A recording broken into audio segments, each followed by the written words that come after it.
किसी अपने को खोने का दर्द, जिंदा बच जाने का एक अजीब सा एहसास और कैसे एक जिंदगी दूसरी जिंदगी पर एक बहुत गहरा असर डाल सकती है। आज हम इन्हीं कुछ भारी एहसासों को समझने की कोशिश करेंगे। ये एक ऐसा एहसास है जिसे शायद हम सब कहीं ना कहीं समझते हैं। जब कोई अपना जिसकी हम लंबी उम्र की कामना करते हैं हमसे पहले चला जाता है तो एक गहरा दुख होता है। और यही एहसास हमारी आज की कहानी का कह सकते हैं फाउंडेशन है। लेकिन सोचिए जरा, क्या हो अगर वो इंसान आपको बचाते हुए मर जाए। यहीं पर आकर ना सारी चीजें बहुत कॉम्प्लिकेटेड हो जाती हैं।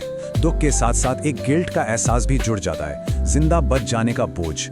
और यही है हमारी कहानी का असली केंद्र। तो चलिए मिलते हैं हमारी कहानी के एक अहम किरदार से, एक नौजवान जिसका नाम था साबितो, जिसकी गैर मौजूदगी ही इस पूरी इमोशनल गुत्थी की सबसे बड़ी वजह है। तो साबितो कौन था? सिर्फ एक नाम नहीं, वो एक मेंटर था। माउंट सागिरी पर ट्रेनिंग के दौरान वही तो था जिसने हमारे नरेटर मिस्टर ग्यू को ट्रेन किया था। एक साथी जिसका असर बहुत गहरा था। और फिर आता है वो दिन, फाइनल सिलेक्शन का दिन। एक ऐसी घटना जिसने साबितो और मिस्टर ग्यू की, आप कह सकते हैं, पूरी जिंदगी की राहें ही बदल दी। ये वो पल था जहां एक हीरो बना और दूसरा एक भारी बोझ के साथ जीने के लिए बच गया।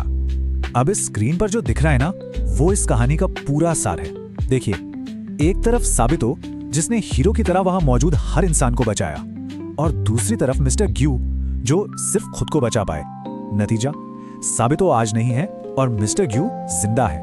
और बस यहीं से सारा टेंशन, सारा कॉन्फ्लिक्ट शुरू होता है।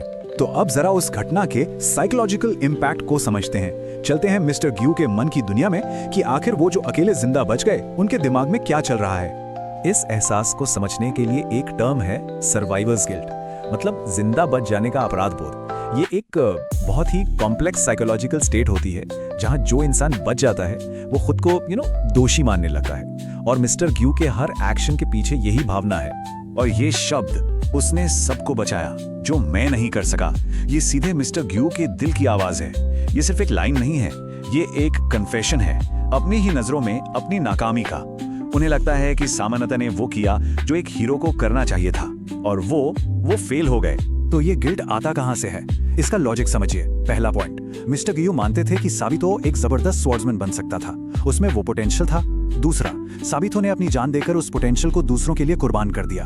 और इसीलिए तीसरा, मिस्टर ग्यू को हर पल ये लगता है कि साबितो की जगह उसे मरना चाहिए था। अब कहानी के एक और गहरे पहलू पर आते हैं, विरासत, लेगेसी का वजन। कभी कभी एक हीरो की याद, एक हीरो की कुर्बानी पीछे रह गए लोगों के लिए इंस्पिरेशन से ज्यादा एक बोझ बन जाती है। बस एक पल के लिए सोचिए, अगर साबितो आज जिंदा होता तो वो मिस्टर ग्यू की ही उम्र का होता। उसे वो पूरी जिंदगी जीने को मिलती जो अब मिस्टर ग्यू अकेले जी रहे हैं। ये ख्याल ही मिस्टर ग्यू के लिए एक कांस्टेंट रिमाइंडर है कि वो साबितो की जगह पर जिंदा हैं। तो साबितो की विरासत क्या है? ये बहुत कॉम्प्लिकेटेड है। एक तरफ तो हीरो वाली कुर्बानी है, लेकिन दूसरी तरफ एक ऐसा पोटेंशियल है जो कभी पूरा नहीं हो पाया। एक ऐसी जिंदगी है जो बहुत बड़ी कीमत पर बचाई गई, और सबसे बढ़कर जिंदा बचे इंसान के लिए एक ऐसी याद जो बहुत बहुत भारी है। तो आखिर में ये एक सवाल हमारे सामने आकर खड़ा हो जाता है, एक हीरो की सबसे बड़ी विरासत क्या होती है? क्या वो एक इंस्पिरेशन छोड़कर जाता है, या फिर एक ऐसा बोझ जिसे कोई और अपनी पूरी जिंदगी ढोता रहता है? ये एक ऐसा